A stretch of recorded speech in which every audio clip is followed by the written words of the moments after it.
दोस्तों नमस्कार। उम्मीद कर रहा हूँ आप सब लोग अच्छे होंगे। सर्कुलर मोशन चैप्टर का आज हमारा 4th एपिसोड है। पिछले 3 एपिसोड्स में हमने सर्कुलर मोशन से रिलेटेड जो बेसिक टर्म्स थी उनकी हमने अंडरस्टैंडिंग बनाई, उनका हमने एनालिसिस किया। मेनली हमने समझा कि एंगुलर वेलोसिटी क्या होती है, एंगुलर एक्सेलरेशन क्या होती है, एंगुलर डिस्प्लेसमेंट क्या होती है, इनमें रिलेशंस कैसे होते हैं। और हमने पाया कि इनकी जो रिलेशंस होती हैं ये बिल्कुल जैसा लीनियर मोशन था वैसे ही एंगुलर मोशन में भी चीज़ें रिलेटेड हैं। हमने ये भी देखा कि जब कोई पार्टिकल या कोई ऑब्जेक्ट सर्कुलर मोशन में होता है और उसका एंगुलर एक्सेलरेशन अगर कांस्टेंट होता है तो किस तरह की इक्वेशंस बनती है और वो कैसे एनालोगस हैं हमारी लीनियर मोशन के साथ।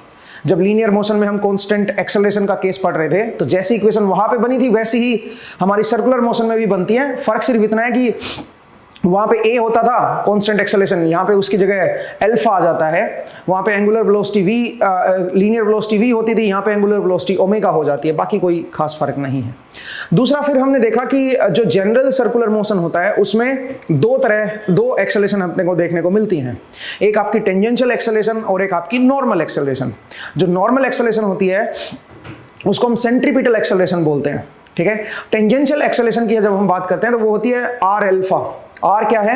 कोई ऑब्जेक्ट जिस एक्सिस के अबाउट सर्कुलर मोशन में है उस एक्सिस से परपेंडिकुलर डिस्टेंस आप उस ऑब्जेक्ट की बोल सकते हो आर, या फिर आप ये कह सकते हो जो रेडियस होगी वो है मेरी आर। तो आर अल्फा मेरी क्या बन जाएगी? टेंजेंशियल एक्सेलरेशन बन जाएगी। एंड ओमेगा स्क्वायर आर जो है वो आपकी सेंट्रीपिटल एक्सेलरेशन हो जाएगी, टुवर्ड्स सेंटर हो जाएगी। ये हमने अभी तक देखा है। दूसरा हमने देखा कि अगर मैं यूनिफॉर्म सर्कुलर मोशन की बात करूं तो यूनिफॉर्म सर्कुलर मोशन वो मोशन होता है जिसमें हमारा अल्फा 0 हो जाता है, जिसमें हमारी एंगुलर एक्सेलरेशन 0 हो जाती है। अगर अल्फा 0 होगा तो टेंजेंशियल एक्सेलरेशन भी खत्म हो जाएगी आर अल्फा। इसका मतलब जब यूनिफॉर्म सर्कुलर मोशन होता है तो उसमें केवल एक एक्सेलरेशन एग्जिस्ट करती है, that is centripetal acceleration, omega square r towards centre जिसकी डायरेक्शन होती है। तो वो एक्सेलरेशन अपने को देखने को मिलती है अगर मैं यूनिफॉर्म सर्कुलर मोशन की बात करूं।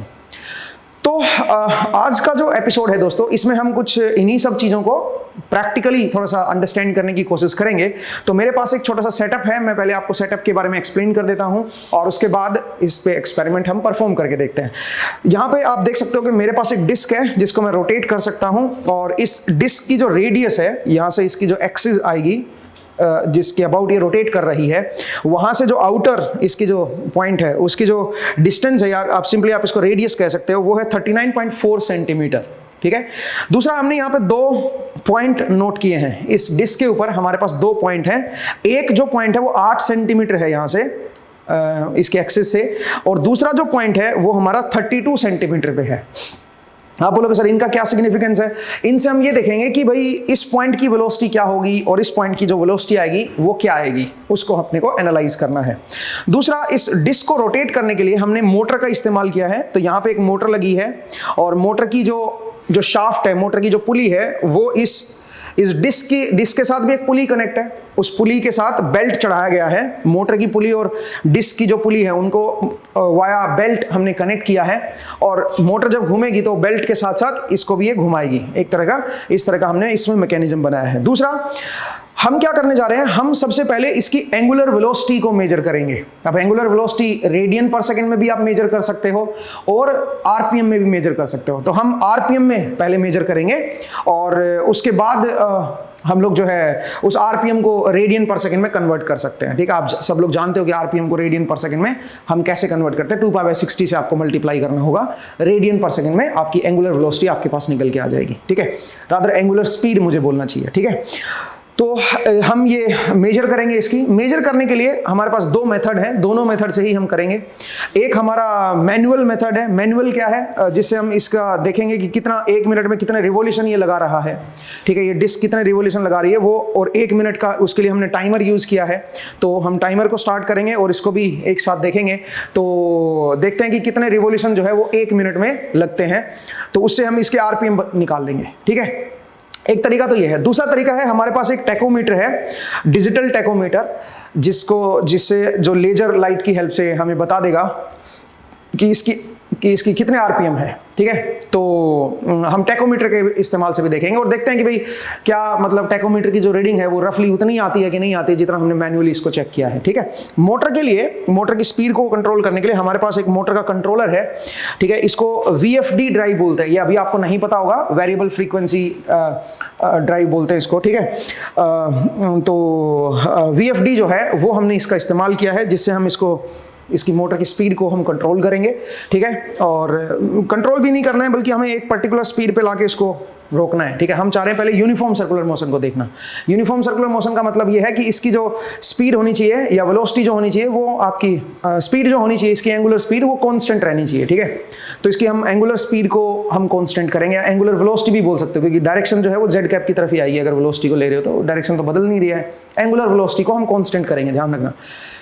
कई बार मैं ये बोल देता हूँ कि एंगुलर स्पीड को कांस्टेंट करेंगे, तो एंगुलर स्पीड और एंगुलर वेलोसिटी तो एक ही चीज़ है, बट जो टेंजेंशियल या लीनियर स्पीड मुझे बोलनी चाहिए, जैसे यहाँ पे कोई पॉइंट अगर मैं ले लूँ, इस सरफेस पे आउटर कोई पॉइंट ले लूँ या यहाँ पे यही पॉइंट ले लूँ, आप जो है यूनिफॉर्म सर्कुलर मोशन में इस पॉइंट की जो स्पीड होगी वो कांस्टेंट करोगे, इसकी वेलोसिटी कभी कांस्टेंट नहीं रहेगी, ठीक है, ध्यान रखिएगा।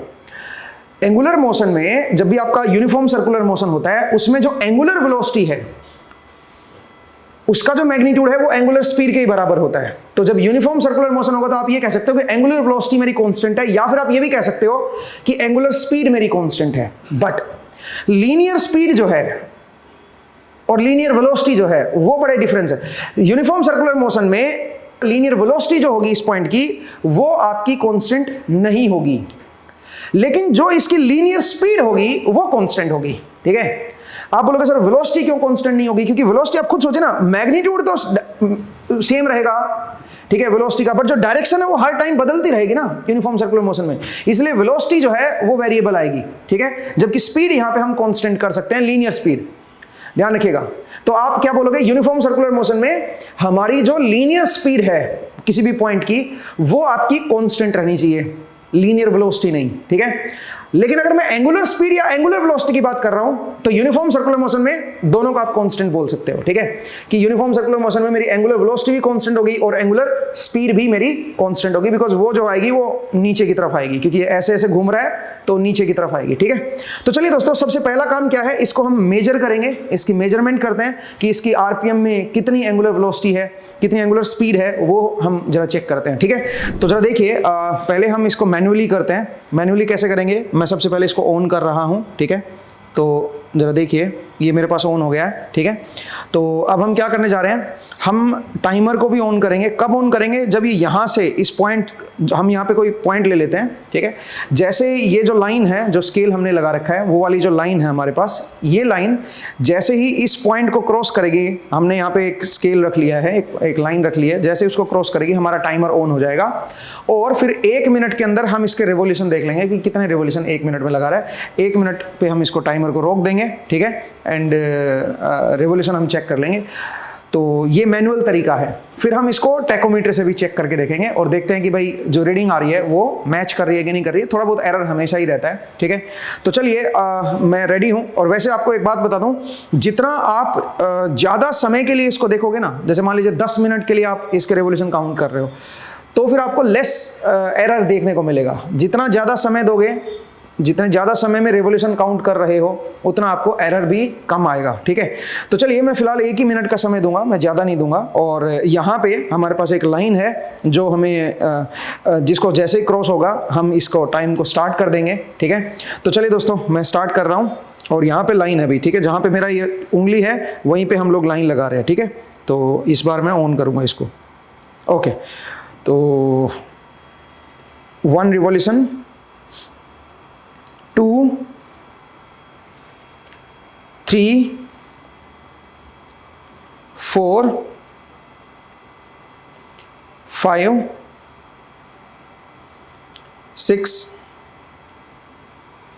7, 8, 9, 10, 11, 12, 13, 14, 15, 16, 17, 18, 19, ऑलमोस्ट 19 रेवोल्यूशन इसने कंप्लीट किए हैं, ठीक है, रफली 19 ही हुए हैं, ठीक है, 19 से थोड़ा बहुत ऊपर नीचे हो सकता है। अब एक काम करते हैं, ऐसे ही चलने देते हैं इसको, और अब हम टैकोमीटर से चेक करेंगे दोस्तों। तो चलिए अब जरा टैकोमीटर को जरा मैं चेक करता हूं। तो टैकोमीटर क्या करेगा, यहां से एक लेजर लाइट डालेगा और यहां पे रीडिंग आपको दिखाएगा टैकोमीटर। वो ऊपर जो कैमरा है वो हमारा कैप्चर करेगा इसमें, ठीक है। तो चलिए जरा देखिए, मैं देख भी लेता हूं कि ये पॉइंटर सही पे हो, क्योंकि टैकोमीटर को थोड़ा समय लगेगा इसको रीड करने में। तो ये जो है आई थिंक लेजर सही गया हुआ है, ठीक है। तो थोड़ा सा मेरा हाथ थोड़ा हिल भी रहा है, उससे लाइट जो है ना वो हिल रही है। तो मुझे उम्मीद है कि ये 1-2 रेवोल्यूशन के बाद दिखाना शुरू कर देगा। ये थोड़ा सा अपने को टाइम देना पड़ेगा इसको।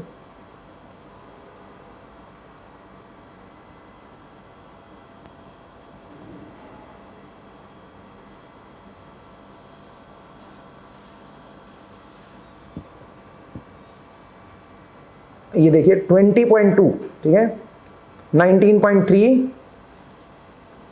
ये थोड़ा स्टेबल होने में समय लगता है। 19.3 आरपीएम है भाई, ठीक है, ये 19.3 पे स्टेबल हो गया, ठीक है, 19.3 आरपीएम, ठीक है। तो इसको थोड़ा सा समय लगता है, इसको थोड़ा सा हमें रखना पड़ता है। अगर ये थोड़ा फास्ट होता ना तो जल्दी दिखा देता। तो 19.3 आरपीएम से रोटेट कर रहा है, और हमने भी 19 ही ऑलमोस्ट मैन्युअली हमने रीड किया था, ठीक है। अब एक और पॉइंट मैं आपको इसमें बताना चाह रहा हूं दोस्तों। यहां पे हमने 2 पॉइंट दिखा रखे हैं, एक अंदर जो 8 सेंटीमीटर पे लगा हुआ है, और एक हमारा बाहर जो है जो कि 32 सेंटीमीटर पे हमने रखा हुआ है। अगर आप थोड़ा ध्यान से देखें तो अगर मैं जैसे ये जो आउटर पॉइंट है, जैसे वो इस लाइन को क्रॉस करेगा, उसी टाइम आपका जो इनर पॉइंट है वो अंदर वाले, मतलब यहां पे अगर मैं कोई लाइन लगा दूं तो उस लाइन को दोनों ही पॉइंट जो है वो एक टाइम पे क्रॉस कर रहे हैं। अगर यहाँ पे कोई मैं लाइन लगा दूं तो इसके सेंटर से मिलती हुई, तो दोनों ही पॉइंट एक टाइम पे उस लाइन को क्रॉस कर रहे हैं, दोनों ही पॉइंट एक टाइम पे बाहर की तरफ जा रहे हैं। इंटरेस्टिंगली जब अंदर वाला जो पॉइंट है वो जब एक कंप्लीट चक्कर लगाता है, उतने ही टाइम में बाहर वाला पॉइंट भी एक कंप्लीट चक्कर लगाता है, ठीक है। लेकिन बाहर वाले की जो डिस्टेंस कवर्ड है वो ज्यादा है अंदर वाले पॉइंट के कंपैरिजन में। तो इसका मतलब आप ये कह सकते हो अंदर वाले पॉइंट की जो स्पीड होगी टेंजेंशियल डायरेक्शन में, क्योंकि वो टेंजेंशियल डायरेक्शन में ही आएगी, वो रोटेट कर रहा है, तो जो उसकी स्पीड बनेगी वो ज्यादा होगी। अंदर वाले पॉइंट की जो टेंजेंशियल स्पीड होगी, माफ कीजिएगा, वो कम होगी, ठीक है, कंपेयर टू बाहर वाला पॉइंट। और वैसे भी आप जानते हो जो स्पीड हम निकालते हैं वो आर ओमेगा से निकालते हैं। तो ओमेगा तो दोनों के लिए सेम है, ओमेगा इज एंगुलर वेलोसिटी, वो तो दोनों के लिए सेम है। बट जो आपकी जो टेंजेंशियल स्पीड जो बनेगी वो बनेगी आर ओमेगा। अब आर क्योंकि आउटर पॉइंट का थोड़ा ज्यादा है, दैट्स वाई उसकी जो स्पीड बनेगी, टेंजेंशियल स्पीड जो आएगी टेंजेंशियल डायरेक्शन में, वो आपकी ज्यादा आपको देखने को मिलेगी, ठीक है। तो वो ज्यादा स्पीड से आपका चल रहा है। आई होप आपको ये समझ आया कि ऐसा क्यों हो रहा है, क्योंकि अंदर वाले की रेडियस कम है और बाहर वाले की रेडियस ज्यादा है, तो टेंजेंशियल स्पीड बाहर वाले की ज्यादा आपको देखने को मिलेगी। तो दोस्तों आपने देखा कि जो इनर पॉइंट होगा उसकी जो लीनियर स्पीड आएगी वो कम आएगी कंपेयर टू जो आउटर पॉइंट होगा उसकी स्पीड से। अब इसी के ऊपर हम एक और एक्सपेरिमेंट परफॉर्म कर सकते हैं, और उसका जो रिजल्ट है वो बड़ा इंटरेस्टिंग होगा। तो मैं आपको दिखा दूं कि हमने एक इस तरह की शेप का एक पाइप लिया है, और उस पाइप के अंदर हम बॉल को डालने वाले हैं। ऐसे बॉल को थ्रो करेंगे, तो जब बॉल को हमें जब यहां से थ्रो करूंगा तो बॉल यहां से निकलेगी एक तरह से। जब निकलेगी तो उसके पास 3 कंपोनेंट होंगे वेलोसिटी के। कैसे 3 कंपोनेंट होंगे जरा देखिए। जब ये रोटेट कर रहा होगा, और रोटेट करते हुए जब मैं बॉल को इसके अंदर थ्रो करूंगा तो क्या होगा, बॉल जैसे यहां से निकलेगी उसके पास एक तो वर्टिकल कंपोनेंट होगा वेलोसिटी का, एक इस तरफ x मान लो, चलो इसको, कि जैसे मान लीजिए यहां पे मैंने किया तो x डायरेक्शन में एक कंपोनेंट होगा, और एक कंपोनेंट y डायरेक्शन में भी होगा। y में क्यों होगा, क्योंकि ये रोटेट कर रहा है ना, तो रोटेट करते हुए मैं इसमें से निकाल रहा हूं, तो बॉल के पास ये वाला कंपोनेंट भी आ जाएगा। एक कंपोनेंट इधर होगा, एक कंपोनेंट इधर होगा, एक वर्टिकल होगा। तो एक बार वर्टिकल को छोड़ देते हैं, क्योंकि जो टॉप व्यू कैमरा है हमारा वो वर्टिकल कंपोनेंट को तो देख नहीं पाएगा, वो तो उसको XY प्लेन में ही देख पाएगा मोशन को, बॉल का जो मोशन है उसको XY प्लेन में ही देख पाएगा। इंटरेस्टिंग क्या है इसमें, इंटरेस्टिंग ये है कि जैसे यहां से बॉल निकलेगी उसके पास एक कंपोनेंट इधर होगा और एक कंपोनेंट इधर होगा। एक कंपोनेंट आपका इस तरफ आएगा और एक कंपोनेंट आपकी तरफ आएगा, एंड इस तरफ कोई एक्सेलरेशन भी नहीं है क्योंकि बॉल तो हवा में होगी, तो इंटरेस्टिंग ये रहेगा कि ये वाला कंपोनेंट वेलोसिटी का और ये वाला कंपोनेंट जो है वेलोसिटी का वो कांस्टेंट रहेंगे, और इनका जो रिजल्टेंट आएगा वो कुछ इस तरफ आएगा। इसका मतलब बॉल जो है वो इस तरफ जाएगी, वो सीधी ऐसे लॉन्च नहीं होगी। अगर मैं इस इंस्टेंट पे इसको ऐसे डालूंगा तो जो इसका ये एंगल है बिल्कुल इधर नहीं जाएगी बॉल, वो थोड़ी सी कुछ तिरछी एंगल पे लॉन्च होगी, क्योंकि जो हॉरिजॉन्टल कंपोनेंट की जो दो वेलोसिटी आएंगे उनका रिजल्टेंट कुछ इधर आएगा, ठीक है। दूसरी बात, जितना ये अंदर की तरफ जाती जाएगी उतना नीचे वाला जो सरफेस है उसकी वेलोसिटी कम होती जाएगी, लेकिन इसकी जो ये वाली वेलोसिटी और ये जो हॉरिजॉन्टल वेलोसिटी के जो दो कंपोनेंट है ये वही रहेंगे, ध्यान रखना, ठीक है। इसका मतलब ये वाला जो कंपोनेंट है इसका, ये इसका उतना ही रहेगा जितना यहां से लॉन्च हुआ था जिस टाइम, उतना ही रहेगा इधर वाला कंपोनेंट। लेकिन नीचे वाला जो सरफेस है, क्योंकि ये आगे की तरफ बढ़ रही है बॉल, तो नीचे वाला जो सरफेस है इस जितना सेंटर के नजदीक जाने की कोशिश करेगी बॉल, उतना ये वाला जो पॉइंट होंगे, जो ये वाला जो रीजन होगा, इसकी जो स्पीड है, टेंजेंशियल स्पीड, जो लीनियर स्पीड है, वो आपकी क्या हो जाएगी, वो आपकी कम हो जाएगी। लेकिन बॉल की जो इधर वाली जो स्पीड है वो तो ज्यादा रहेगी। अगर वो ज्यादा रहेगी तो आपको लगेगा कि ये पीछे जाते जा रहा है और बॉल थोड़ी सी इससे आगे निकल गई है। इसका मोशन जो है वो बड़ा इंटरेस्टिंग होगा। तो पहले एक काम करते हैं, इसको परफॉर्म करते हैं और उसके बाद फिर से इसको एनालाइज करेंगे, ठीक है। फिर से इसको एनालाइज करेंगे और देखते हैं कि भाई कैसे हम इससे ये चीज़ सीख सकते हैं कि अंदर की जो स्पीड है, लीनियर स्पीड, वो आपकी कम है कंपेयर टू बाहर वाली जो स्पीड है उससे, और उससे क्या चीज़ अपने को देखने को मिलती है, कैसा मोशन अपने को देखने को मिलता है, वो चीज़ जरा समझने की कोशिश करते हैं। तो चलिए जरा मैं इसको ऑन कर रहा हूँ और इसको परफॉर्म करते हैं, ठीक है। तो मैं पहले इसको ऑन कर देता हूँ।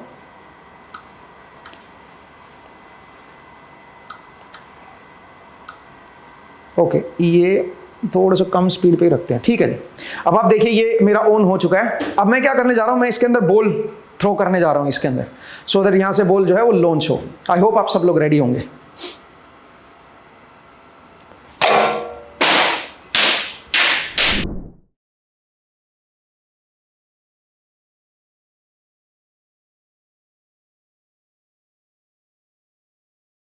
तो दोस्तों आपने एक्सपेरिमेंट देखा, अब इसको जरा इसका एनालिसिस करते हैं, ठीक है। और इसको जरा देखते हैं कि हमने जो अभी अंदर की जो स्पीड का बताया था कि जितना आप अंदर जाते जाओगे उतना नीचे वाले सरफेस की जो स्पीड है वो कम होती जाएगी, लेकिन बॉल की स्पीड कम नहीं होगी। उसी चीज़ को जो एक्सपेरिमेंट है उससे अब स्लो मोशन में एनालाइज करते हैं, ठीक है। तो चलिए इसके एनालिसिस पार्ट को देखते हैं। तो यहाँ पे आप देख पा रहे होंगे कि मैं फ्रेम बाई फ्रेम मूव कर रहा हूँ, और यहाँ पे हम बैकग्राउंड में ग्रिड का इस्तेमाल करेंगे। ग्रिड पे कुछ सर्कुलर ग्रिड होगी, कुछ सर्कल्स हैं, तो वो हमें इसकी पोजीशन को बता पाएंगे, ठीक है। अब आप देख पा रहे होंगे कि यहाँ पे ये इसकी इनिशियल पोजीशन है बॉल की, जहाँ पे जस्ट ये लॉन्च होने वाली है, और हमने इसको यहाँ पे इस पे रोक दिया है इस पोजीशन पे, सो दैट इसको हम थोड़ा सा एनालाइज कर सकें। इस इंस्टेंट पे बॉल के पास वेलोसिटी के 3 कॉम्पोनेंट होंगे। एक वर्टिकल कंपोनेंट होगा जो कि कैमरा जो टॉप व्यू दिखा रहा है वो इसको कैप्चर नहीं कर पा रहा होगा वर्टिकल कंपोनेंट को, बट एक कंपोनेंट होगा जिस पोजीशन पे ये फिलहाल है, जिस सर्कल पे फिलहाल बॉल लाई कर रही है, उस सर्कल के टेंजेंशियल होगा एक कंपोनेंट, और एक कंपोनेंट वेलोसिटी का होगा टुवर्ड्स द सेंटर, जो रेड लाइन है उसके ऊपर ही होगा। जो रेड लाइन है यहाँ पे, वो रेड लाइन इसकी पोजीशन को बता रही है, इनिशियल पोजीशन को, बॉल की इनिशियल पोजीशन को, एंड आप ये भी कह सकते हो उसकी रेडियस को भी बता रही है। जिस सर्कल पे वो लाई कर रही है बॉल, उस सर्कल की रेडियस को भी ये रेड लाइन हमें बता रही है। अब जब डिस्क रोटेट करेगी एक कांस्टेंट एंगुलर वेलोसिटी से, तो हम चाह रहे हैं कि ये जो रेड लाइन है ये भी साथ साथ रोटेट करे, तो इस रेड लाइन की जो एंगुलर वेलोसिटी होगी वो भी ओमेगा होगी। लेकिन मैं आपको बता दूं, जैसे ही बॉल लॉन्च होगी, बॉल के पास 3 कंपोनेंट आएंगे वेलोसिटी के, केवल वर्टिकल कंपोनेंट जो है वेलोसिटी का वो वेरी करेगा। वो इसलिए बिकॉज वर्टिकल डायरेक्शन में ग्रेविटी काम कर रही है, तो ग्रेविटी की वजह से आपका वर्टिकल कंपोनेंट जो है वेलोसिटी का वो चेंज होता रहेगा टाइम के साथ, बट जो हॉरिजॉन्टल कंपोनेंट आएंगे वेलोसिटी के वो आपके वैसे के वैसे रहेंगे, वो नहीं चेंज होंगे। अब यहाँ पे अगर हम थोड़ा सा आगे वाली फ्रेम में चलें तो आप देख पा रहे होंगे कि हमने एक और पोजीशन को यहाँ पे देखा है। इस पोजीशन को जरा देखते हैं। यहाँ पे हमने ग्रीन डॉट का इस्तेमाल किया है। जो लाइन थी हमारी रेड लाइन, आप देख सकते हो वो रोटेट हुई है, वो एंगुलर वेलोसिटी ओमेगा से रोटेट कर रही है, डिस्क के साथ साथ रोटेट कर रही है वो। लेकिन अगर आप इस पर्टिकुलर पोजीशन को, जिसमें हमने ग्रीन डॉट लगा रखे हैं, इस पोजीशन को अगर आप एनालाइज करें तो बॉल जो है वो एक इनर सर्कल पे आ गई है। इसका मतलब ये हुआ कि बॉल की जो रेडियस है, मतलब बॉल की जो सेंटर से जो डिस्टेंस है, आप ये कह सकते हो बॉल की जो डिस्क का जो सेंटर है वहां से जो डिस्टेंस है वो अब कम हो चुकी है। लेकिन बॉल की जो वेलोसिटी है, हॉरिजॉन्टल कंपोनेंट जो है वेलोसिटीज के, वो नहीं चेंज हुए हैं, वो अभी भी उतने ही हैं। लेकिन जो रेड लाइन के ऊपर जो डॉट लगा हुआ है, जो ग्रीन डॉट रेड लाइन के ऊपर लगा हुआ है, उसका जो टेंजेंशियल कंपोनेंट है वो कम हो चुका है। इसका मतलब वो कम मूव किया है, जो ग्रीन डॉट है वो कम मूव किया है। जब वो इनिशियल रेड लाइन थी और वहां से यहां तक वो जो रेड लाइन थी, रेड लाइन के ऊपर जो ग्रीन डॉट लगा हुआ था, वो डॉट कम मूव हुआ है, लेकिन बॉल ज्यादा मूव हो गई है, क्योंकि बॉल की वेलोसिटी चेंज नहीं हुई है। बॉल की वेलोसिटी, हॉरिजॉन्टल वेलोसिटी के जो कंपोनेंट्स थे वो वैसे के वैसे रहेंगे, लेकिन जितना बॉल अंदर की तरफ चलती चली जाएगी, जो रेड लाइन के ऊपर जो डॉट लोगे आप, वो आपका स्लो होता जाएगा। इसलिए इसको लगेगा कि बॉल जो है वो आगे सरक गई है, डिस्क को लगेगा कि बॉल जो है वो आगे की तरफ जा रही है, ठीक है। और हमें भी यही देखने को मिल रहा है, आप देख पा रहे होंगे कि बॉल जो है वो रेड लाइन से आगे सरक गई है। असल में हमारे रेस्पेक्ट में बॉल का जो मोशन है वो लीनियर है, वो आगे चल के मैं आपको दिखाऊंगा, ठीक है। लेकिन फिलहाल आप डिस्क के रेफरेंस से अगर आप देखोगे तो डिस्क के रेफरेंस से बॉल आगे की तरफ निकल गई है। चलिए अब थोड़ा सा अगली फ्रेम में भी चलते हैं, इसको थोड़ा सा और आगे इसको जरा एनालाइज करते हैं। अब यहाँ पे इस फ्रेम में देखिए, इस फ्रेम में अगर आप जो ये पिंक कलर का जो या पर्पल कलर का जो आपको ये डॉट नजर आ रहा है बॉल के ऊपर और लाइन के ऊपर, रेड लाइन के ऊपर, ऑब्वियसली रेड लाइन भी आगे मूव की है, लेकिन क्योंकि जो पॉइंट है वो सेंटर की तरफ और ज्यादा चला गया है, तो जो पर्पल कलर का जो पॉइंट है रेड लाइन के ऊपर, वो ज्यादा मूव नहीं किया उसकी इनिशियल लाइन से, ठीक है। जबकि जो बॉल है वो तो काफी आगे निकल गई है, बिकॉज बॉल की जो वेलोसिटी है वो कांस्टेंट रहेगी। आप समझ पा रहे होंगे यहाँ पे, जितना बॉल टुवर्ड्स द सेंटर जा रही है उतना डिस्क को लग रहा है कि बॉल आगे सरक रही है।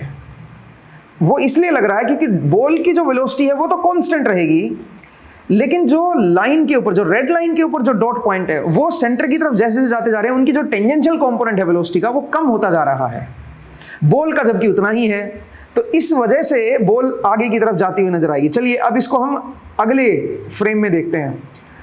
अब हमने यहां पे देखा है तो आप देख पा रहे होंगे कि जो ब्लैक कलर का जो हमने डॉट लगाया है वो बहुत ही कम मूव किया है टेंजेंशियल डायरेक्शन में। इनिशियल रेड लाइन से देखो आप, इनिशियल रेड लाइन से अगर आप देखोगे तो अभी जो रेड लाइन जो रोटेट हो चुकी है, वहां पे जो ब्लैक कलर का जो डॉट था वो बहुत ही कम मूव हुआ है, जबकि बॉल जो है वो काफी आगे निकल गई है, क्योंकि रेडियस कम हो गई है। बॉल जो है towards the centre of the disc move हो रही है, ठीक है, सेंटर की तरफ आई है, थोड़ी सी रेडियस कम हुई है। तो जितना रेडियस कम होती जाएगी, डिस्क को लगेगा कि बॉल आगे की तरफ जाती जा रही है, ठीक है। लेकिन अब आप पूछोगे कि सर डिस्क को तो हमें समझ आ गया कि डिस्क को क्या लग रहा है कि वो आगे की तरफ जाती हुई नजर आ रही है। वो इसलिए बिकॉज जितना वो सेंटर की तरफ जाती जाएगी उतना वेलोसिटी जो रहेगी बॉल की वो तो वही रहेगी, लेकिन आपका जो सेंटर से जो डिस्टेंस है, जो डिस्क की जो सेंटर से डिस्टेंस है वो कम होती जा रही है, और जो रेड लाइन के ऊपर जो डॉट पॉइंट है वो आपके, उनकी जो वेलोसिटी है वो आपकी कम होती जा रही है, जबकि बॉल की वेलोसिटी उतनी ही है, तो बॉल आगे की तरफ आपको डिस्प्लेस होते हुए नजर आएगी, ठीक है। अब मुद्दा यह है कि जो बंदा फिक्स्ड रेफरेंस फ्रेम पे है, उसको बॉल अगर उसको अकेला बॉल को देखना हो तो बॉल कैसे नजर आएगी। तो चलिए अब उस बॉल का मोशन भी देखते हैं कि भाई बॉल जो है वो कैसी नजर आएगी। चलिए दोस्तों, अब हम अगेन एनालिसिस करेंगे और बॉल की ट्रेजेक्टरी को देखेंगे एक फिक्स्ड रेफरेंस से। अब आप देख सकते हो कि टॉप पे जो हमने कैमरा लगा रखा है वो एक फिक्स्ड कैमरा है, ठीक है, वो एक फिक्स्ड रेफरेंस से इस बॉल की ट्रेजेक्टरी को दिखाएगा। तो जरा देखिए, अब हम इसको भी फ्रेम बाय फ्रेम देखते हैं। तो यहाँ पे आप देख पा रहे होंगे कि बॉल जो है बिल्कुल एक स्ट्रेट लाइन में मूव कर रही है।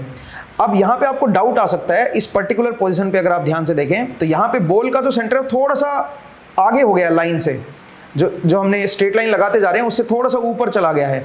वो ऐसा बिकॉज जो कैमरा है वो प्रॉपर इसको कैच नहीं कर पा रहा है, वो थोड़ा सा कैमरे की वजह से ये दिक्कत आ रही है। अदरवाइज बॉल जो है वो बिल्कुल स्ट्रेट लाइन में मूव कर रही है, ठीक है, बॉल जो है बिल्कुल स्ट्रेट लाइन, कैमरे की वजह से आपको ऐसा नजर आ रहा है, ठीक है, अदरवाइज बॉल जो है बिल्कुल स्ट्रेट लाइन में मूव कर रही है। एक फिक्स्ड रेफरेंस है अगर आप देखोगे तो यहाँ पे आप इजीली समझ सकते हो कि बॉल जो है वो बिल्कुल स्ट्रेट लाइन में मूव करेगी अगर आप एक फिक्स्ड रेफरेंस फ्रेम से देखते हो तो। लेकिन अगर आप डिस्क के फ्रेम ऑफ रेफरेंस से देखोगे ना तो चीजें आपको अलग नजर आएंगी। वो हम आगे चल के जब आपको कोरियोलिस फोर्स हम पढ़ाएंगे और कोरियोलिस इफेक्ट जब आपको एक्सप्लेन करेंगे तब आपको बताएंगे कि असल में यहाँ पे कौन कौन से फोर्सेस काम कर रहे हैं, कौन कौन से स्यूडो फोर्सेस काम कर रहे हैं, वो हम कोरियोलिस इफेक्ट को जब देखेंगे तब आपको बताएंगे, ठीक है। तो आई होप आपको ये वेलोसिटी वाला जो कंसेप्ट है ये समझ आया कि जितना आप अंदर की तरफ जाओगे उतना आपका जो लीनियर वेलोसिटी है वो आपकी कम होती चली जाएगी अगर कोई पॉइंट डिस्क के ऊपर अगर आप ले रहे हो तो, ठीक है।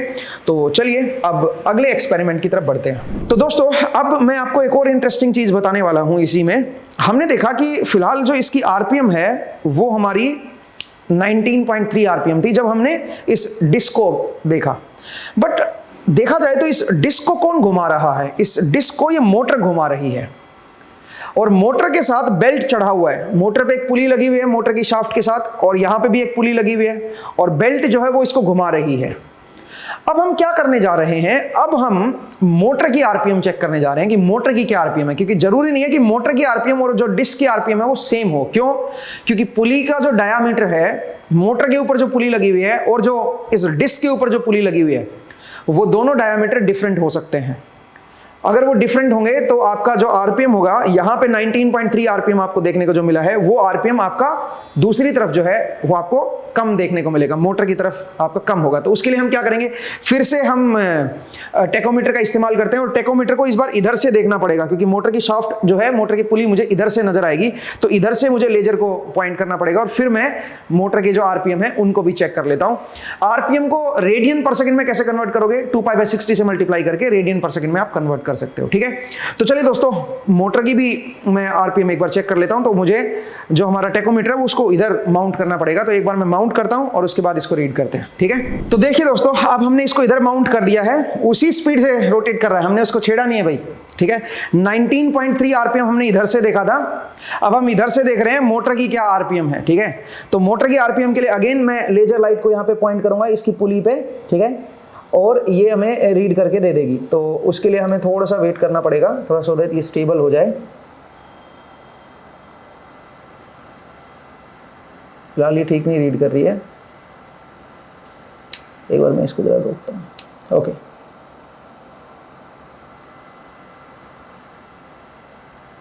थोड़ा सा रुकना पड़ेगा, बिकॉज हाँ ये जो रीडिंग है ना ये चेंज होती रहेगी, बिकॉज मेरा हाथ भी वाइब्रेट कर रहा है थोड़ा सा स्टेबल होने देते हैं। ये 34.5 पे मेरे ख्याल से अब स्टेबल हुआ है, ठीक है, 34.4 या ओके, तो यहाँ पे ऑलमोस्ट 34.5 है, ठीक है। ये अब आपका ये थोड़ा सा चेंज हो गया, हाँ वही है 34.5, या थोड़ा बहुत मेरा हिलता रहता ना, उसकी वजह से ये थोड़ा सही नहीं रीड कर रहा है, वही है 34.5, ठीक है। ये वेरिएशन इसलिए आ रहे हैं बिकॉज मेरा हाथ जो है वो आगे पीछे हिलता रहता है। 34.5 आरपीएम जो है वो हमारा इस तरफ है, जबकि इस तरफ 19.5 आरपीएम था। अब आप बोलोगे सर ऐसा क्यों? क्योंकि मोटर की जो पुली है वो थोड़ी छोटी है और डिस्क की जो पुली है वो थोड़ी बड़ी है। ऐसा होने की वजह से भी आपका जो आरपीएम है वो बदल जाता है एक तरफ से दूसरी तरफ। अब आप बोलोगे सर ऐसा कैसे? तो वो मैंने लास्ट लेक्चर में आपको समझाया भी था, उसी का सहारा लेते हुए लास्ट लेक्चर में जो हमने आखिरी में कंसेप्ट दिखाया था, जिसमें हमने वेलोसिटी का कंसेप्ट सिखाया था, टेंजेंशियल वेलोसिटी। जब भी दो सिस्टम ऐसे कनेक्टेड रहते हैं तो टेंजेंशियल वेलोसिटी उनकी सेम होती है। वो जो कंसेप्ट हमने सिखाया था उसी कंसेप्ट का सहारा लेते हुए हम इसको एक्सप्लेन कर सकते हैं कि ऐसा क्यों हुआ, ठीक है। तो चलिए अब बोर्ड पे मिलते हैं और इसको जरा एक्सप्लेन करते हैं कि ऐसा क्यों हो रहा है कि मोटर की तरफ जो आपकी आरपीएम है वो अलग है, वो 34.5 है, एंड इधर से अगर हम देख रहे हैं तो वो 19.3 या 19.5 के राउंड है। रफली थोड़ा बहुत एरर हमेशा रहता है जो भी हम रीडिंग ले रहे हैं उनमें, ठीक है। तो चलिए इसको जरा एक बार देखते हैं बोर्ड पे एंड उसको समझते हैं। मुझे उम्मीद है आपको ये एक्सपेरिमेंट जो है वो समझ आया और यहाँ से आप एंगुलर वेलोसिटी वगैरह जो है वो कैलकुलेट कर पाओगे। और ये यूनिफॉर्म सर्कुलर मोशन है। क्यों यूनिफॉर्म सर्कुलर मोशन है? बिकॉज यहाँ पे जो ओमेगा है वो कॉन्स्टेंट है मेरा, ठीक है। मैं कॉन्स्टेंट ओमेगा से इसको रोटेट कर रहा हूँ। तो यहाँ पे मेरे पास जो एक्सेलरेशन आएगी, जैसे यहाँ पे अगर मैं कोई भी पार्टिकल इसके ऊपर रख दूं तो उसकी जो एक्सेलरेशन होगी वो सेंट्रीपिटल एक्सेलरेशन होगी, उसके पास टेंजेंशियल एक्सेलरेशन नहीं देखने को मिलेगी, ठीक है। तो चलिए दोस्तों मिलते हैं फिर बोर्ड पे एंड इसको एक्सप्लेन करते हैं। तो दोस्तों आपने एक्सपेरिमेंट देखा एंड हमने देखा कि हमने जब आरपीएम चेक किया तो जब हम मोटर साइड से आरपीएम देख रहे थे तो हमारे पास 34.5 आरपीएम था, और जब हम डिस्क वाली साइड पे देख रहे थे तो 19.3 आरपीएम के राउंड हमें कैलकुलेशन हमने की थी।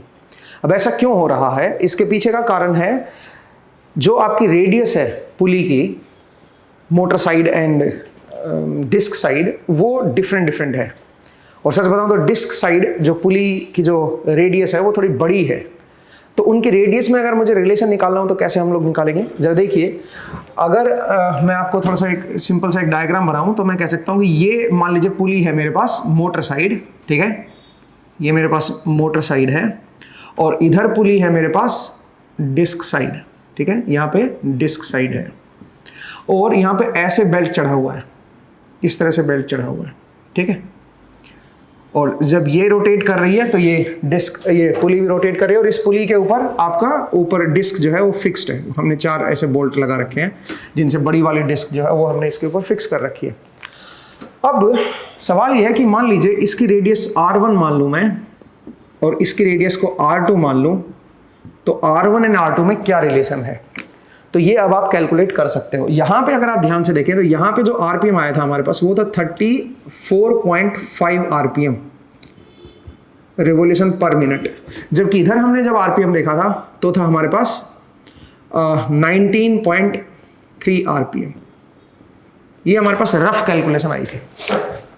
अब हम जानते हैं कि इस बेल्ट के ऊपर जो हमारा बेल्ट लगा हुआ है, इस बेल्ट के ऊपर अगर मैं कोई भी पॉइंट ले लूँ, सोचिए मैंने ये पॉइंट ले लिया P पॉइंट, इस P पॉइंट की जो वेलोसिटी होगी वो आपकी सेम रहेगी, ठीक है, चाहे वो आप जैसे यहाँ पे P पॉइंट ले लो और यहाँ पे Q पॉइंट ले लो, चलो यहाँ पे Q पॉइंट ले लो, तो यहाँ से जो P पॉइंट की इधर की तरफ जो वेलोसिटी आएगी और यहाँ पे जो Q पॉइंट की इधर की तरफ जो वेलोसिटी आएगी वो आपकी दोनों सेम होंगी, ठीक है, क्योंकि बेल्ट तो एक ही है ना। आप पॉइंट समझ गए होंगे मेरे ख्याल से।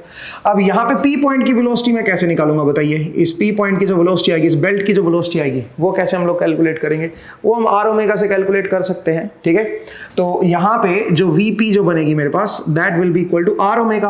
R की वैल्यू क्या है यहाँ पे, R2 इंटू ओमेगा, ओमेगा की वैल्यू 19.3 और RPM में है तो इसको 2π/60 से मल्टीप्लाई कर देता हूँ, रेडियन पर सेकेंड में आ जाएगा। सही है जी, ये मेरे पास VP आ गया, वेलोसिटी ऑफ पॉइंट P आ गया। जो बेल्ट के ऊपर जो पॉइंट P है उसकी क्या वेलोसिटी होगी वो हमें पता चल गई है। ऐसे ही अगर मैं यहाँ पे देखूँ, इस Q पॉइंट की जो वेलोसिटी होगी वो कितनी होगी, VQ जो आएगी वो आएगी R1 इंटू इसकी जो ओमेगा है, दैट इज 34.5 इंटू 2π/60। तो इस तरह से मैं इसकी टेंजेंशियल वेलोसिटी निकाल सकता हूँ, ठीक है, Q पॉइंट की, और वही मेरी बेल्ट का जो बेल्ट होगा उसकी वेलोसिटी यहाँ पे निकल के आएगी, ठीक है। और इस पुली की भी जो टेंजेंशियल वेलोसिटी आएगी वो इसी तरह से आप निकालोगे। और आप जानते हो कि VP एंड VQ क्या होगा, बराबर होगा। क्यों भाई, क्योंकि ये दोनों पॉइंट बेल्ट पे लाई कर रहे हैं। अगर ये पॉइंट मूव करेगा तो ये पॉइंट भी मूव करेगा, तो VP एंड VQ की वैल्यू दोनों बराबर आएगी दोस्तों। तो यहाँ से अगर आप ध्यान से देखोगे तो आप ये कह सकते हो कि R2 into 19.3 into 2π/60 is equal to R1 into 34.5 into 2π/60। सही है जी। तो यहां से आप R1 और R2 की रेशियो निकाल सकते हो, ठीक है। R1 upon R2 will be equal to 19.3 divide by 34.5। इस तरह से आप R1 और R2 का रेशियो निकाल सकते हो कि R1 जो है वो कितना छोटा है R2 से। अब अगर कोई भी एक रेडियस को आपको दे देगा तो दूसरी रेडियस आप इजीली कैलकुलेट कर सकते हो। यहां से अपने को एक और चीज समझ आई, with the help of this pulley, और मे बी अगर हम पुलिस की हेल्प से अगर हम देखें और बेल्ट की हेल्प से अगर हम देखें तो हम आरपीएम को चेंज कर सकते हैं, हम स्पीड को चेंज कर सकते हैं पुलिस की हेल्प से, या बेल्ट, पुलिस एंड बेल्ट की हेल्प से हम आरपीएम को चेंज कर सकते हैं। मेक श्योर कि आपकी जो रेडियस हो वो डिफरेंट होनी चाहिए। तो देखो हमें यहां से एक और नई चीज पता चली है, वेलोसिटी को आप चेंज कर सकते हो। अब देखिए वेलोसिटी को चेंज करने के अभी तक हमारे पास कई तरीके हमें पता चले हैं। आपको याद होगा हमने एक कंस्ट्रेंट मोशन में स्ट्रिंग पुली सिस्टम पढ़ा था, तो स्ट्रिंग पुली सिस्टम से भी आपने ऐसे ही देखा था, ठीक है। बट अगर वो तो लीनियर स्पीड में था कि कोई जैसे कोई ब्लॉक है उसको मैं ऊपर ले जा रहा हूं, तो एक तरफ से अगर मैं खींच रहा हूं, मान लीजिए एक तरफ मैं 2 मीटर पर सेकंड से खींच रहा हूं और दूसरी तरफ मैं चाह रहा हूं कि 10 मीटर पर सेकंड से ऊपर चढ़े ये, तो आप ऐसा कर सकते हो दोस्तों। वो स्ट्रिंग पुली सिस्टम में आपने समझा है चैप्टर नंबर 1 में। ऐसे ही अगर मैं रोटेशन की बात करूं, रोटेशनल स्पीड की अगर मैं बात करूं, तो रोटेशनल स्पीड को भी आप with the help of belt pulley system आप चेंज कर सकते हो दोस्तों, गियर की हेल्प से भी चेंज कर सकते हो। गियर वगैरह जो है उनसे भी आप स्पीड को चेंज कर सकते हो। आप बोलोगे सर कैसे, जरा देखिए। अगर मैं बोलूं कि भाई मेरे पास एक बड़ा गियर है, बड़ा ऐसे गियर लगा हुआ है, इसके ऊपर ऐसे गियर लगे हुए हैं भाई, ठीक है, गियर आप समझते होंगे, ठीक है, तो मैं पूरा नहीं बनाता हूं, इस तरह के मान लीजिए गियर बने हुए हैं। और दूसरी तरफ मान लीजिए मेरे पास छोटे गियर हैं, ठीक है, वो ऐसे फंसे हुए हैं इसके अंदर, ठीक है, इस तरह का है भाई, जो एक दूसरे के अंदर ऐसे फंसे हुए हैं। अब जरा सोचिए, अगर मान लीजिए मैं ये बोलूं कि भाई इसकी रेडियस r है और इसकी रेडियस 2r है, इसकी रेडियस 2r है, तो जब ये एक रिवॉल्यूशन लगाएगा तो उस टाइम इसके 2 रिवॉल्यूशन हो जाएंगे दोस्तों, इसके 2 रिवॉल्यूशन हो जाएंगे। आप बोलोगे सर ऐसा क्यों होगा? बिकॉज यहाँ पे दोनों एक साथ जुड़े हुए हैं। अगर एक साथ जुड़े हुए हैं तो यहाँ पे इसकी जो टेंजेंशियल वेलोसिटी आएगी और इसकी जो टेंजेंशियल वेलोसिटी आएगी वो दोनों बराबर होंगी, ठीक है। जब दोनों इस तरह से जुड़े रहते हैं तो टेंजेंशियल वेलोसिटी जो आएगी वो दोनों की बराबर आएगी, इसकी जो टेंजेंशियल वेलोसिटी होगी इसकी भी वही आएगी। अब इस पॉइंट पे इसकी जो टेंजेंशियल वेलोसिटी होगी वो कितनी होगी? वो होगी, अगर ये ओमेगा रेडियन पर सेकंड से घूम रहा है तो इसकी जो वेलोसिटी आएगी वो आएगी 2r into omega, and that must be equal to r into omega 1। तो यहां से आप देख सकते हो कि जो ओमेगा 1 आएगा वो 2 ओमेगा के बराबर आएगा। इसकी जो एंगुलर वेलोसिटी जो बनेगी वो आपकी डबल आएगी इससे। तो इस तरह से आप क्या कर सकते हो, आप जो है गियर सिस्टम की हेल्प से स्पीड को चेंज कर सकते हो दोस्तों, ठीक है। या फिर आप पुली सिस्टम से भी आप कर सकते हो। जैसे कि आपने यहां पे देखा, यहां पे ज्यादा आरपीएम थी और उसके साथ हमने बड़ी पुली लगा दी तो बड़ी पुली की आरपीएम कम हो जाएगी। अगर आप मोटर इस बड़ी पुली पे लगाते, सोचिए मोटर जो है ये वाली मोटर पे बड़ी पुली लगा देते और इधर आप छोटी पुली लगा देते, तब क्या होता? तो कहानी अलग होती। यहां पे अगर इसकी आरपीएम 34.5 है तो इसकी आरपीएम अब ज्यादा होंगी, ठीक है, यहां पे आरपीएम अब ज्यादा होंगी। अब आप कैसे कैलकुलेट करोगे? वो चीज बड़ी आसान है भाई, मैंने आपको बता दिया, इस पॉइंट की और इस पॉइंट की वेलोसिटी से आप देख लो। इसकी रेडियस कुछ r1 मान लो और इसकी रेडियस जो है वो r2 मान लो। इस पॉइंट को p मान लो, इस पॉइंट को q मान लो, दोनों ही पॉइंट बेल्ट पे लाई कर रहे हैं। तो बेल्ट की जो स्पीड है वो तो हर पॉइंट पे सेम ही आएगी भाई। बेल्ट के ऊपर जितने भी पॉइंट लाई कर रहे हैं उनकी स्पीड तो सेम ही होगी। तो इस पॉइंट की क्या स्पीड आएगी? इस पॉइंट की स्पीड आएगी r1 इंटू इसका जो ओमेगा है 34.5 इंटू 2π/60। और यहां से अगर आप देखोगे तो यहां पे क्या बनेगा? r2 इंटू इसका ओमेगा 1, ओमेगा 2 लिख लो, चलो ये ओमेगा 2 अपने को बताना है, ठीक है।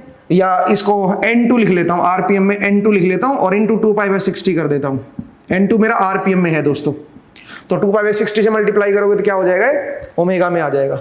अब जरा देखिए, ये 2π/60 ये 2π/60 कट गया, यहां से जो n2 बनेगा इसका जो आरपीएम निकल के आएगा that will be equal to r1 into 34.5 divide by r2 आ जाएगा। एक बार देख लीजिए भाई, ठीक है।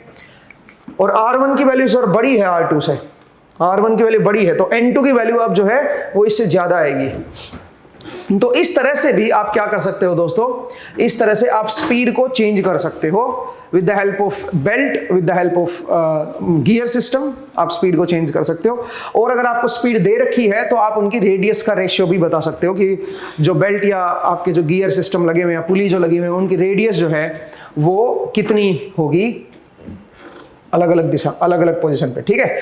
आई होप आपको समझ आया कि ये हम एक्सपेरिमेंट से भी इसको चेक कर सकते हैं, ठीक है।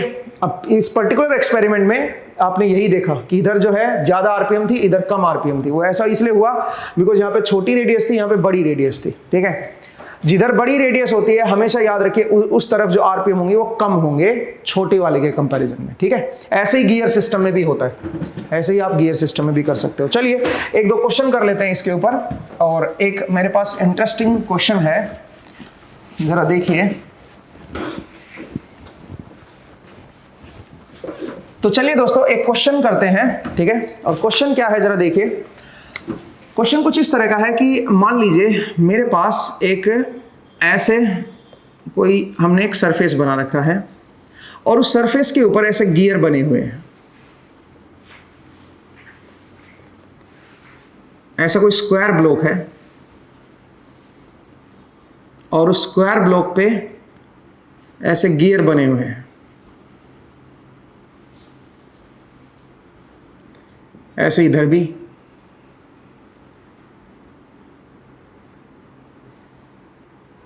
ठीक है, अब एक और स्क्वायर ब्लॉक है जो कि यहां पे है,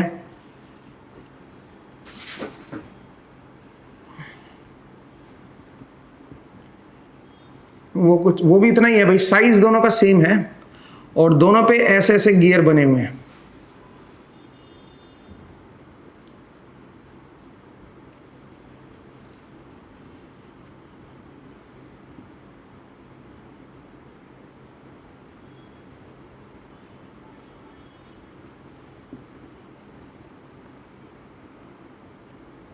ठीक है, इसका साइज जो है वो है मान लीजिए 100 mm और यहां पे भी आपका 100 mm है, स्क्वायर अभी। ठीक है, और मैं इधर भी ये ले लेता हूं कि ये मेरा जो है ये 100 mm है और ये भी जो है ये मेरा 100 mm है। ये यहां पे फिक्स्ड है और ये यहां पे फिक्स्ड है और ये एक दूसरे में गियर में ऐसे फंसे हुए हैं। ये मान लीजिए रोटेट कर रहा है कांस्टेंट एंगुलर वेलोसिटी से 6 रेडियन पर सेकेंड, ऐसे ले लेता हूं मान लीजिए मैं, और अल्फा की वैल्यू 0 ले लेता हूं इसके लिए। ये कांस्टेंट एंगुलर वेलोसिटी से रोटेट कर रहा है और यहां पे गियर फंसे हुए हैं, तो ऑब्वियसली ये भी रोटेट करेगा इसके साथ साथ। इसके ऊपर एक पॉइंट मैं ले लेता हूं, कोई सी पॉइंट ले लेता हूं और आपको बताना है VC मिन की वैल्यू क्या होगी, मिनिमम वेलोसिटी क्या होगी एंड VC मैक्स जो है वो क्या होगा। इस C पॉइंट की minimum velocity and maximum velocity क्या होगी, आपको ये बताना है। ध्यान से देखिएगा, यहां पे इसका ओमेगा तो आपने अलग से फिक्स कर दिया क्योंकि ये ड्राइविंग फोर्स दे रहा है, ये आपको यही हर चीज को घुमाएगा, तो इसका ओमेगा मेरा फिक्स्ड है। बट यहां पे अगर आप ध्यान से देखोगे इसका ओमेगा फिक्स नहीं आएगा दोस्तों, इसका वेरिएबल ओमेगा आएगा, इसका ओमेगा चेंज होगा। तो अगर मैं इस सी पॉइंट की वेलोसिटी की बात करूंगा तो ये जो डिस्टेंस है इसके जिसके अबाउट ये घूम रहा है वहां से डिस्टेंस आएगी 50√2 mm, 50√2 mm आएगी भाई। तो अगर मैं VC की वैल्यू निकालूंगा तो VC equal to 50√2 into omega आएगा और ओमेगा की वैल्यू इसकी चेंज होगी भाई, कभी ज्यादा होगी कभी कम होगी। तो हमें ये देखना है कि मैक्सिमम ओमेगा कितना होगा और मिनिमम ओमेगा इसका कितना होगा, उसके हिसाब से हम क्या कर सकते हैं, इसकी स्पीड को बता सकते हैं। VC पॉइंट जो आएगा, C पॉइंट की जो स्पीड आएगी वो हम बता सकते हैं कि मिनिमम क्या होगी और मैक्सिमम क्या होगी। स्पीड की बात हो रही है भाई यहाँ पे, ठीक है, वेलोसिटी की बात नहीं हो रही, क्योंकि वेलोसिटी में फिर डायरेक्शन भी रोल प्ले करेगी। तो फिलहाल हम स्पीड की बात कर रहे हैं। तो कैसे देखें दोस्तों इसको, अब इसको देखने का क्या तरीका है सुनिए। जैसे इस पर्टिकुलर पॉइंट पे अगर आप देखोगे तो इस पर्टिकुलर पॉइंट पे ये जो गियर, जहां पे गियर फंसे हुए हैं, जहां पे गियर फंसे होते हैं ना, हमेशा याद रखिए उन पॉइंट्स पे क्या होगा, उन पॉइंट्स पे जो टेंजेंशियल वेलोसिटी जो आएगी वो बराबर होगी। क्यों? क्योंकि जितना स्पीड से ये नीचे जा रहा है उतनी स्पीड से इसको भी नीचे लेके जाएगा। फंसे हुए हैं ना गियर, जब कोई चीज फंसी होती है तो एक तरफ से जाएगी दूसरी तरफ को भी उतना ही उसी स्पीड से दूसरी तरफ भेजेगी। तो अब यहां पे आप क्या कर सकते हो, यहां पे आप ये कह सकते हो कि जितनी स्पीड से ये नीचे जाएगा उतनी स्पीड से ये भी नीचे जाएगा, या जिस स्पीड से ये नीचे जा रहा है उतनी स्पीड से ये भी नीचे जा रहा है, एक ही बात है। अब आप बताइए यहां से जो डिस्टेंस है ये है 50√2, सो 50√2 इंटू 10⁻³ इंटू इसका ओमेगा कर देता हूं 6, ये इसकी टेंजेंशियल वेलोसिटी आ जाएगी इस पॉइंट की। That must be equal to, इसके सेंटर से ये डिस्टेंस कितनी है, ये है 50 इंटू 10⁻³ इंटू ओमेगा, इसको मैं ओमेगा 1 बोल देता हूं, ओमेगा 1। तो ये कट गया यहां से, और यहां से ओमेगा 1 की जो वैल्यू आएगी 50 से 50 चला गया, ये आएगा 6√2 रेडियन पर सेकेंड। और सही बताऊं तो ये मैक्सिमम रेडियन पर सेकेंड आएगा भाई, ये मेरी मैक्सिमम रेडियन पर सेकेंड बनेगी इसकी, इस डिस्क की। आप बोलोगे सर मैक्सिमम क्यों बनेगी, उसका कारण बताता हूं, जरा देखिए। अब जब ये घूमेगा तो एक पॉइंट ऐसा आएगा जब ये पॉइंट जो है वो इस पॉइंट के सामने होगा, ठीक है। जब ये ऐसे घूमना स्टार्ट करेगा तो ये पॉइंट यहां टच करेगा, ठीक है। तो उस केस में आप क्या लिखोगे, इस पॉइंट की जो टेंजेंशियल वेलोसिटी आएगी वो आएगी, यहां से 50 है भाई ये डिस्टेंस, और जबकि ये कितना है, ये है 50√2, तो 50 इंटू 10⁻³ इंटू 6, क्योंकि इधर का एंगुलर वेलोसिटी फिक्स है 6, must be equal to 50√2 into 10⁻⁻6 into omega 2। ठीक है, 10⁻³ आएगा भाई। ठीक है, और यहां से अगर देखोगे तो ये कट गया मेरा, 50 से 50 गया, और ओमेगा 2 की वैल्यू जो आएगी वो आएगी 6/√2। जब ये पॉइंट और ये पॉइंट टच में होंगे तो ओमेगा की वैल्यू जो आएगी इस डिस्क की, ये या इधर जो ये ब्लॉक लगा हुआ है स्क्वायर जो प्लेट है उसकी, ये रेडियन पर सेकंड आएगी। तो ये तो कम होगी भाई, और सही बताऊं तो ये मिनिमम बनेगी, ये आपकी मिनिमम बनेगी, ये मिनिमम एंगुलर वेलोसिटी बनेगी इसकी। एक बार जरा देखिए दोस्तों, यहां पे मैं आपको एक रिलेशन लिख सकता हूं। कैसे रिलेशन लिखूंगा जरा देखो, इसका ओमेगा तो ओमेगा नोट है, इनटू एक बार ऐसा होगा कि ये जो मैक्स डिस्टेंस है यहां से यहां तक की, वो आपकी मल्टीप्लाई होगी इस पॉइंट की, जो कांटेक्ट पॉइंट है उसकी वेलोसिटी निकालने के लिए, तो आर नोट मैक्स लिख देता हूं। और एक बार क्या होगा बताओ जरा, ओमेगा नोट तो उतना ही रहेगा, ये जो मिनिमम है, मिनिमम जो डिस्टेंस आएगी कांटेक्ट पॉइंट की, जब ये घूमेगा तो कांटेक्ट पॉइंट से जो मिनिमम डिस्टेंस होगी वो क्या होगी बताओ जरा, आर नोट मीन होगी। ये तो बनेगी भाई, एक बार ये वेलोसिटी आएगी, एक बार ये वेलोसिटी आएगी कांटेक्ट पॉइंट की। इस ब्लॉक के लिए बताया मैंने, इस प्लेट के लिए बताया। अब दूसरी प्लेट के लिए देखिए, दूसरी प्लेट में जब इसमें मैक्स होगा ना, इधर वाले का जब मैक्स होगा तो इधर वाले का मिन होगा, तो R1 मिन लिख देता हूं मैं, इंटू ओमेगा 1 लिख देता हूं। ठीक है, R1 मिन होगा इंटू ओमेगा 1 लिख देता हूं।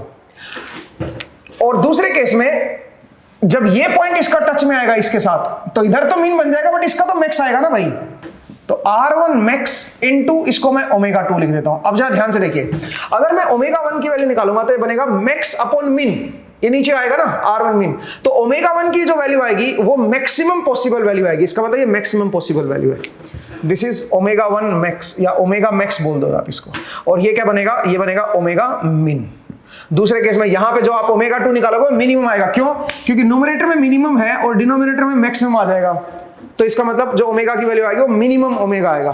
तो अपने पास मैक्सिमम एंड मिनिमम ओमेगा की वैल्यू पता चल गई है, और अगर मैक्सिमम एंड मिनिमम ओमेगा पता चल गया तो उनकी वैल्यू यहां पे पुट कर दो, आपके VC min and VC max आ जाएगा। ठीक है, तो बताइए VC min क्या बनेगा? VC min जो बनेगा वो बनेगा ऑब्वियसली यहां पे 10⁻³ भी करोगे ना भाई, ठीक है, 10⁻³ mm में है ना ये, तो क्या बन जाएगा 50√2 इंटू ओमेगा मिन की वैल्यू बताइए, ओमेगा मिन जो है वो है 6/√2 इंटू 10⁻³ तो √2 से √2 कट गया 0.3, इसकी वैल्यू आएगी 0.3 मीटर पर सेकेंड। और VC मैक्स क्या बनेगा, वो बनेगा 50√2 into omega max. Omega max कितना है बताइए, ओमेगा मैक्स है 6√2 एंड इंटू 10⁻³ तो कितना बन गया बताओ, ये बन गया 300 इंटू 2 600, तो 0.6 मीटर पर सेकेंड। ठीक है भाई, तो इस तरह से आप जो है मिनिमम एंड मैक्सिमम वेलोसिटी इस पॉइंट की निकाल सकते हो कि कितनी मिनिमम आएगी कितनी मैक्सिमम आएगी। आई होप आपको समझ आया। और इस पॉइंट की जो वेलोसिटी है वो बदलती रहेगी, माफ कीजिएगा स्पीड जो है वो बदलती रहेगी। इस पॉइंट का जो ओमेगा आएगा वो भी कांस्टेंट नहीं आएगा, मतलब इस प्लेट का जो ओमेगा आएगा वो भी कांस्टेंट नहीं आएगा, तो यहाँ पे एक एंगुलर एक्सेलरेशन जो है वो भी एक निकल के आएगी। हालांकि वो अभी मैं नहीं कैलकुलेट करवा रहा हूँ, वो थोड़ा कॉम्प्लिकेट हो जाएगा, बट आप इस क्वेश्चन को समझिए कि किस तरह से आपका हम ऐसे क्वेश्चन को हम सोल्व करेंगे। ठीक है, तो मुझे उम्मीद है आपको आज का जो एपिसोड है ये समझ आया। अगले एपिसोड में फिर से आपसे मुलाकात होगी। अपना ख्याल रखिए, पढ़ते रहिए, मुस्कुराते रहिए। नेक्स्ट टाइम मिलेंगे दोस्तों। Thank you.